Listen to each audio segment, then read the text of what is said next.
One condiment on this list has more sugar packed into a single tablespoon than a glazed donut has in a whole slice.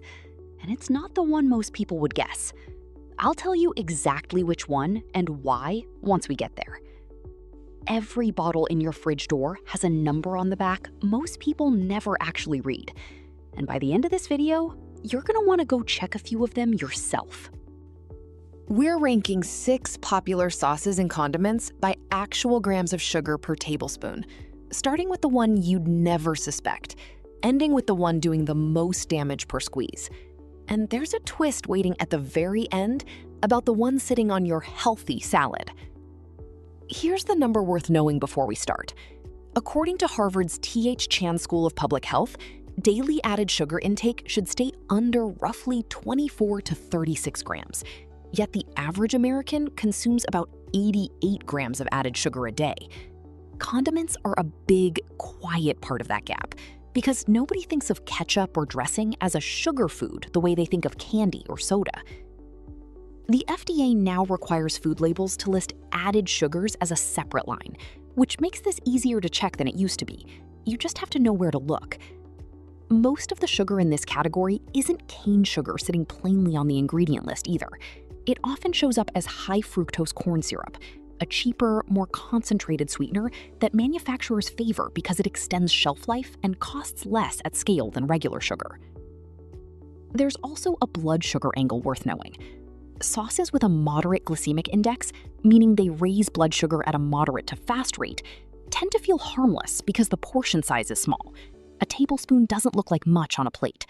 But glycemic load, which factors in how much sugar is actually in that real-world serving, tells a different story once people go back for a second or third spoonful. We're going tablespoon by tablespoon, brand referenced where the data allows it, from mild to genuinely extreme. Let's start with the condiment almost nobody thinks of as sweet at all.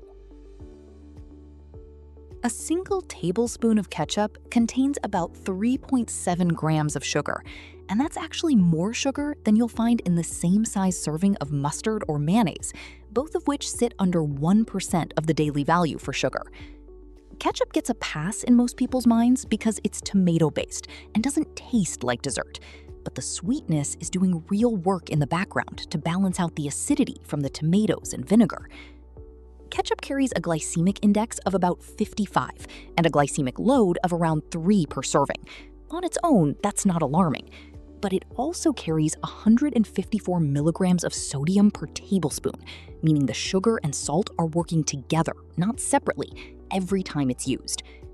If you're using a generous 2 or 3 tablespoons on a meal, which is common on a burger or a plate of fries, that's 8 to 12 grams of sugar, more than what's in a Krispy Kreme original glazed donut, which has about 10 grams.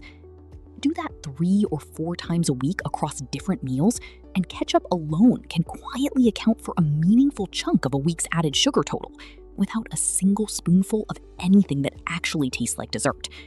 Number 2, honey mustard. Honey mustard steps the number up. A typical tablespoon contains 4 to 6 grams of sugar, coming directly from the honey blended into the base, and it runs around 40 to 60 calories per tablespoon, noticeably more than plain mustard's handful of calories. Compared to regular mustard, which has almost no calories or sugar at all, honey mustard is a meaningfully different product. Same jar shape, same aisle, completely different sugar profile. A typical serving size is 1 to 2 tablespoons, which works out to roughly 40 to 120 calories, depending on how generous the serving is. And because honey mustard is most often used as a dipping sauce for things like chicken tenders or pretzels, 2 tablespoons is a realistic, not exaggerated, real-world portion. The reason this one's easy to overlook is the name itself. Honey mustard sounds like a flavor description, not a warning. But the honey isn't a garnish here. It's often the second or third ingredient by volume. That's still a fairly moderate number. The next one adds real heat to the mix, which tends to distract from just how sweet it actually is. Sweet chili sauce? A single tablespoon of sweet chili sauce contains about 6 grams of sugar, alongside 26 calories and a noticeable spicy kick. That spice is actually part of why this one flies under the radar.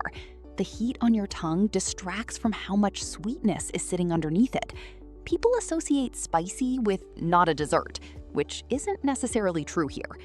Sweet chili sauce is also easy to overuse, since it's typically served as a dipping sauce rather than a light drizzle. A few real dips at dinner can easily add up to 3 or 4 tablespoons without anyone counting, which at 6 grams each starts approaching 20 to 24 grams of sugar from dipping sauce alone before the actual meal is factored in at all. Number 4, Catalina or French dressing. This is where things get more interesting, and it's worth paying close attention here, because we're coming back to this one later. Store-bought Catalina and French dressings are notoriously on the sweet side, and some traditional French dressing recipes use as much as a full cup of sugar per batch, making the dressing close to 50% sugar by some estimates. Homemade versions built to cut the sugar down still typically use 2 to 3 tablespoons of added sugar in the base recipe, and a core ingredient in most Catalina dressing recipes is ketchup itself, the same condiment we started this list with. Even a reduced sugar homemade version comes out to around 3 grams of sugar and 59 calories per tablespoon, and that's the lighter version people make specifically to cut sugar down. Most bottled commercial versions on grocery shelves run sweeter than that, not lighter. Think about what that actually means for a moment. This dressing is served cold, poured directly over raw vegetables, in a meal most people mentally file under the healthy option for the day.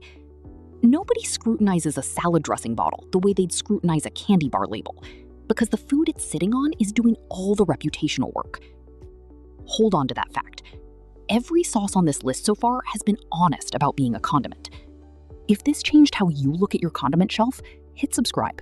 We've done this same breakdown for steak, cheese, coffee, ramen, and energy drinks, and there's more coming.